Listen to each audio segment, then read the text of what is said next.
ஒரு பொண்ணுக்கும் ஒரு பையனுக்கும் இப்போ ரீசெண்டாக ஒரு கல்யாணம் நடந்தது. அந்த கல்யாணம் நடந்து முடிஞ்சு அடுத்த சில நாட்களில் நிறைய பிரச்சனைகள் அண்ட் எல்லா பிரச்சனையும் தாண்டி இன்னைக்கு அந்த பெண்ணுடைய கணவர் உயிரோடு இல்லை, நம்ம கூட இல்லை. அண்ட் கேரளாவில் கிரீஷ்மா கேஸ் பற்றி எல்லாருமே பேசியிருப்போம், நம்மளும் பேசியிருப்போம். கிட்டத்தட்ட அதே மாதிரி ஒரு சம்பவம் கடலூரில் நடந்திருக்கு. கடலூர் பக்கத்தில் இருக்கிற ஒரு கிராமம், அங்கே இந்த விஷயம் நடந்திருக்கு. என்ன ஆச்சு அப்படிங்கிற எல்லா விஷயங்களும் தான் இந்த வீடியோவில் நான் உங்ககிட்ட தெளிவாக பேச போகிறேன். வாங்க டாபிக்குள்ள போகலாம்.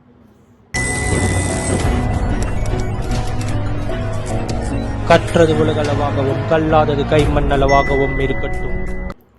ஹலோ எவ்ரிவான், எல்லாரும் எப்படி இருக்கீங்க? நல்லா இருக்கீங்களா? இனி நம்ம பேசுகிற டாபிக் நான் உங்ககிட்ட முன்னாடியே சொன்ன மாதிரி கடலூரில் ஒரு சம்பவம் நடந்திருக்கு. அந்த சம்பவம் பற்றி தான் இந்த வீடியோவில் உங்ககிட்ட வந்து தெளிவாக பேச போகிறேன். என்ன ஆச்சு அப்படின்னு பார்த்தீங்கன்னா, திருமணமான அந்த பர்டிகுலர் ஆண் இருக்காரு பார்த்தீங்களா, அவரே செல்ஃபி வீடியோவில் ஒரு பர்டிகுலர் ஸ்டேட்மெண்ட்டை சொல்லிட்டு இன்னைக்கு அவர் நம்ம கூட இல்லை. என்ன ஆச்சு அப்படிங்கிற விஷயங்கள் தான் இன்னும் வந்து பேச போகிறோம்.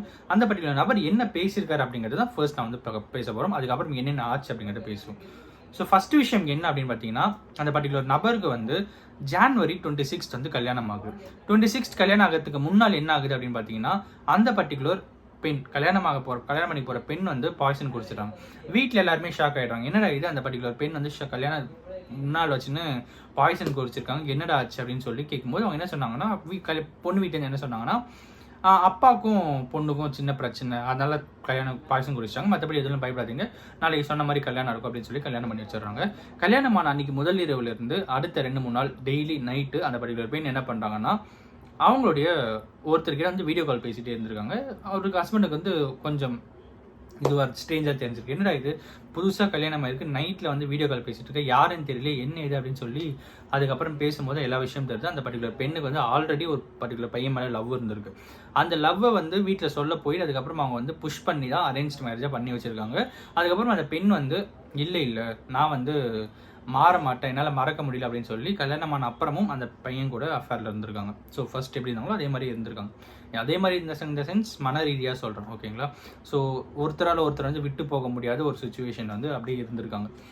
ஸோ இந்த பர்டிகுலர் நபர் கல்யாணமான அந்த பையனுக்கு வந்து எல்லாமே தெரிஞ்சிருச்சு. என்னடா இது, இவ்வளோ பெரிய விஷயம் நடந்திருக்கு, நம்ம கிட்ட எல்லாம் சொல்லவே இல்லையே, மறைச்சிட்டாங்கன்னு சொல்லி அவங்க வீட்டில் கொண்டு போயிட்டு விட்டு வந்துடுறாங்க. அவங்க வீட்டிலேருந்து கால் பண்ணி த்ரெட்டன் பண்ணி, இப்போ நான் உங்களுக்கு கல்யாணம் பண்ணி வச்சுட்டேன், நீங்கள் 2 பேரும் ஒன்றா இருக்கீங்களா இல்லை, அது உங்களுக்கு பிரச்சனை, நீங்கள் தனியாக பார்த்துக்கோங்க, இங்கே அந்த பொண்ணு வந்துருக்கூடாது, அந்த கூட்டு போயின்னு சொல்லி கத்தியை வச்சு மிரட்டி அந்த பொண்ணு வந்து கூப்பிட்டு வந்திருக்காங்க அப்படிங்கிறது வந்து தெரிய வருது.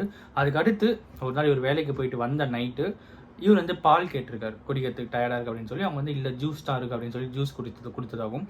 அந்த ஜூஸை இவர் குடிச்சு அதுக்கப்புறம் என்ன அப்படின்னு பார்த்தீங்கன்னா, அந்த பொண்ணு சொல்லியிருக்காங்க, இந்த மாதிரி எங்கள் அப்பா அம்மாவுக்கு உங்களுக்கு வந்து விஷயம் தெரிஞ்சிருச்சு, எங்கள் அப்பா அம்மாவுக்கு தெரிஞ்சிருச்சு, ஸோ தெரிஞ்சிருக்குல்ல, ஆப்வியஸ்லி தெரிஞ்சிருக்கு, ஸோ அதனால தான் அந்த உங்களுக்கு அப்படி நீங்கள் வேறு ஃபர்தராக என்ன பண்ணீங்கன்னா எங்களோட லைஃப் ஸ்பாயில் ஆகிடுன்னு சொல்லிட்டு தான் உங்களுக்கு விஷயம் வைக்க சொல்லிட்டாங்க அப்படின்னு சொல்லி இந்த பொண்ணு சொன்னதா, கல்யாணமான பொண்ணு சொன்னதா அவர் ஒரு ஸ்டேட்மெண்ட் சொல்லியிருக்காரு. அதுக்கப்புறம் அவர் என்ன சொல்கிறாருன்னா, அந்த உங்கள் ரிலேட்டிவ்ஸ் யாருமே வந்து பார்க்கவும் இல்லை அப்படின்ற மாதிரி சொல்லி அந்த வீடியோ முடிக்கிறாரு. அதுக்கப்புறம் அவர் வந்து தவறிடுறாரு. ஸோ அதுக்கப்புறம் வந்து போலீஸ் வந்து இன்வெஸ்டிகேட் பண்ணி என்னென்னலாம் ஆகுது. அப்போ அந்த ஃபர்ஸ்ட் அவர் வந்து கடலூரில் இருந்தார். அதுக்கப்புறம் ஜிப்மர் ஹாஸ்பிட்டல் பாண்டிச்சேரி கூப்பிட்டு வராங்க. அங்கே வந்து ஒரு 17 days 18 days கிட்ட அப்சர்வேஷனில் இருக்காரு. அதுக்கப்புறம் வந்து மரணித்து போகிறார். ஸோ என்ன ஆச்சு அப்படின்னு சொல்லி இன்வெஸ்டிகேட் பண்ணும்போது ஃபஸ்ட்டு என்ன அப்படின்னு பார்த்தீங்கன்னா, ஒரு பெஸ்டிசைட் ஷாப்பில் ஜிபே பண்ணதாக வந்து ஒரு அமௌண்ட்டு காமிச்சிருக்கு. அந்த அமௌண்ட் யாரோட அக்கௌண்ட்லேருந்து போயிருக்குன்னா, அந்த பர்டிகுலர் நபருடைய அக்கௌண்ட்லேருந்தே போயிருக்கு. கல்யாணமான பையன் இருக்கான் பார்த்தீங்களா, இறந்தாரில், அவரோட அக்கௌண்ட்லேருந்தே போயிருக்கு. போலீஸ்க்கு வந்து ஒரு கொஷின், என்ன இது அவரோட அக்கௌண்ட்லேருந்தே போயிருக்கு, ஒருவேளை ஃபோன் எடுத்து போயிட்டு அவங்க ஒய்ஃப் வாங்கியிருப்பாங்களோ அப்படின்னு சொல்லி அந்த கடை பக்கத்தில் இருக்கிற சிசிடிவிஸ்லாம் செக் பண்ணும்போது அவர் தான் போய் வாங்கியிருக்காரு. பெஸ்டிசைட், அந்த பூச்சிக்கொல்லி கடைக்கு போயிட்டு பாய்சனஸ் வந்து அவர் தான் வாங்கியிருக்காரு. அதுவும் வந்து அதில் தெரிய வருது. என்னடா இது, அவரே வாங்கியிருக்காரு, அவரே குடிச்சிருக்காரு, எப்படி அப்படின்னு சொல்லிட்டு அப்புறம் ஃப்ரெண்ட்ஸ் சர்க்கிள்லாம் கேட்கும்போது அப்புறம் தான் சொல்லியிருக்காங்க, இல்லை அவன் தான் எல்லாமே வாங்கினான், அவன் தான் குடிக்க போகிறேன்னு சொன்னான், அவன் இன்டென்ஷனோட அவன் தான் குடித்தான் அப்படின்ற மாதிரி அவங்க ஃப்ரெண்ட்ஸ் சர்க்கிள் வந்து சொல்லியிருக்காங்க. இப்படி ஒரு சம்பவம் தமிழ்நாட்டில் நடந்திருக்கு அப்படிங்கிறது வந்து ரொம்ப ரொம்ப ட்ராஜடியான ஒரு விஷயமா இருக்குது. அண்ட் அஃப்கோர்ஸ் தனக்கு ஒரு பையன் மேலே இஷ்டம் இல்லை அப்படிங்கிற பட்சத்தில் அதை வந்து அவங்க ஸ்டாப் பண்ணிடலாம். இந்த மேரேஜை ஸ்டாப் பண்ணியிருந்தால் இவ்வளோ பெரிய விஷயம் நடக்காமல் இருந்திருக்கும் அப்படிங்கிறது தான் என்னுடைய பாயிண்ட்டாக இருக்குது.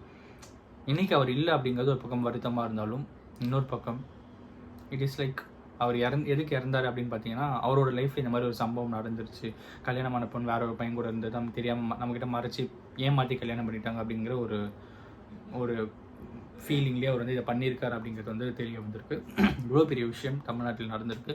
அண்ட் அஃப்கோர்ஸ் எதற்காக இருந்தாலும் தற்கொலை என்பது தீர்வில்லை அப்படிங்கிறதையும் இந்த வீடியோவில் உங்ககிட்ட சொல்லணும் அப்படின்னு நினச்சேன். இவ்வளோ பெரிய பிரச்சனையே நடந்திருந்தாலும் இதுலேருந்து அவர் வெளியே வரதுக்கான வழிகள் நிறையவே இருந்திருக்கு.